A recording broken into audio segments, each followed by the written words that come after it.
Tenen l'ànima a les alçades i per això han de tocar molt bé de peus a terra. Estem acostumats a veure'ls a les festes majors, gairebé sempre al carrer Marina, davant del temple. Però avui els visitem al seu centre d'operacions, a prop de l'Hospital de Sant Pau, on experimenten, disfruten i, sobretot, fan pinya.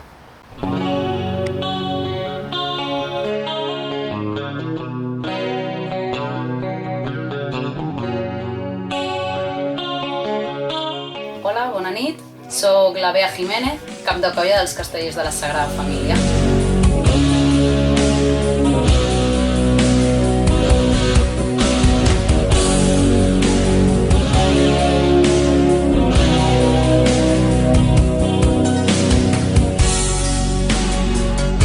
Quin any es va constituir aquesta vostra entitat?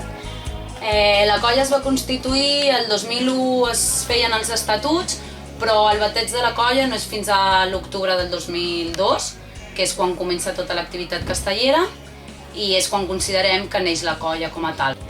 Quines són les finalitats socials? És una entitat on hi cap tothom, tant físicament com psicològicament. Cada persona té un lloc, per això sempre diem que tots fem pinya. Per tant, finalitats, totes les que puguin ser socials, en quant a aprenentatge compartit entre adults i infants, assolir una meta amb l'esforç de tots, una infinitat de tot el que comporta un conjunt de persones amb un únic objectiu. Quants socis teniu? Sempre hi ha una oscil·lació i ara mateix en llista sí que tenim 200 persones, però actualment movem això, els dies de màxims movem 150.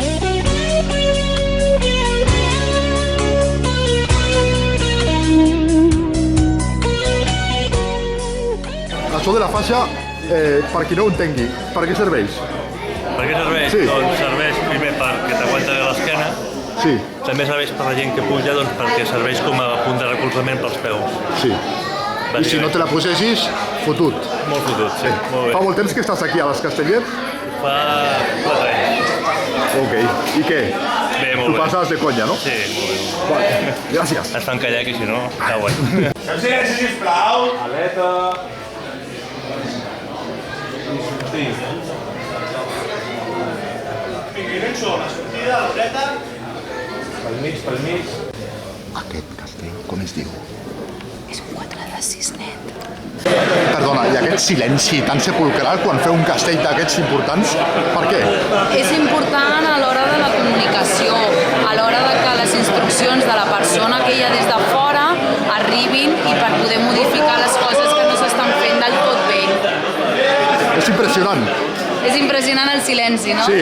Dona serenitat, no? Dona tranquil·litat. Per l'altra banda, molt suau, enganxada a l'aixa. Aquí ens enganxem, vinga, deixem, canviem braços, enganxada, enganxada. Quin és el perfil de la majoria de socis? D'edat? La mitjana d'edat que tenim ara mateix, el gruix més gran, en aquest cas, és el dels joves, la gent que va entre 20 i 30 anys. Sí que és veritat que per dalt tenim tot el que són pares i per sota tenim els nens, però tota aquesta edat universitària és la que fa el gruix més important de la colla. Quines instal·lacions disposeu? És un local que tenim de totes les entitats de cultura del barri de la Sagrada Família i a més, en el barri de dalt tenim el que és el local social, que li diem els safarets, és com, allò, no?, d'anar a petar la xerrada, i després la nostra zona d'actuació, que és on nosaltres sentim la nostra plaça, és el carrer Marina davant de la Sagrada Família. Com us financeu? Rebeu ajudes i subvencions? Quines institucions són les que us ajuden?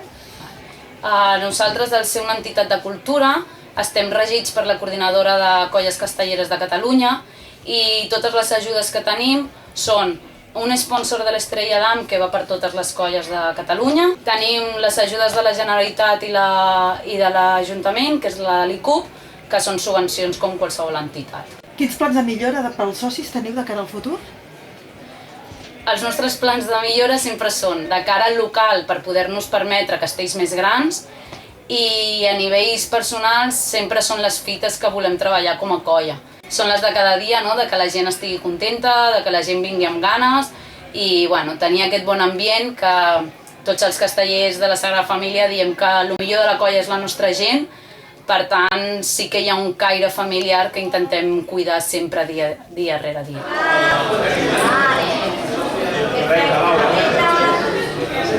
Aguantem un moment per aquí.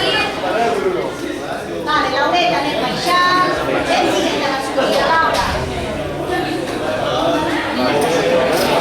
Vinga, canviem braços, la Laura.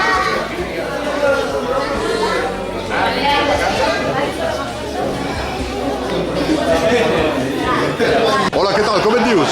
Mohamed. És el primer dia que vens aquí a fer de casteller?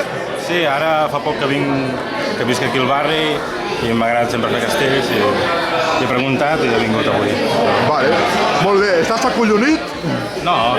Bueno, em dic Aina, porto uns 4 o 5 anys en aquesta colla i bé, disfrutant de cada coseta dels castells. Nosaltres bàsicament participem a la festa major i a l'aniversari, que és a l'octubre, i després fem el que és Sant Jordi i algunes altres cosetes i en aquests actes intentem reivindicar espais del barri, tradicions populars i poder celebrar i utilitzar el que és el nostre barri, el que és el carrer.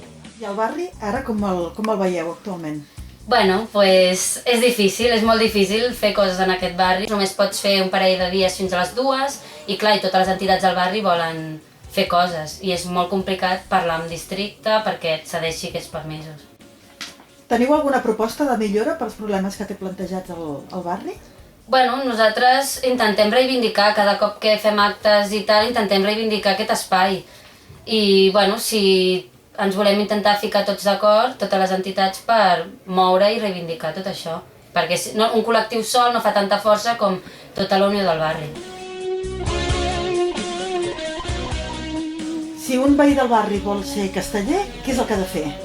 Doncs senzillament ha de venir a assaig, pot contactar amb nosaltres per correu, tenim una web, tenim Facebook i allà pots tenir un contacte per venir a assaig més còmode, però res, senzillament és entrar en el carreró de Sant Pau, al final de tot tenim l'assaig, tenim el local d'assaig i és qüestió d'entrar, presentar-te i de seguida t'agafem, t'expliquem el funcionament, t'ensenyem els castells, com funciona un assaig i cada dia ens ve gent nova i res, a més el bo dels castells és que hi ha gent de totes les edats, gent de totes les mides, gent d'on sigui, de tots els idiomes, no hi ha problema, tenim gent de tots els tipus i de tot. I és el bo, és una manera també d'aprendre a relacionar-te amb gent que no és com tu, que no és jove com tu, o qualsevol diferència o d'estudis o de manera de viure. No sé, hi ha una barreja que crec que és algo que t'aporta molt. Hola, em dic Bea.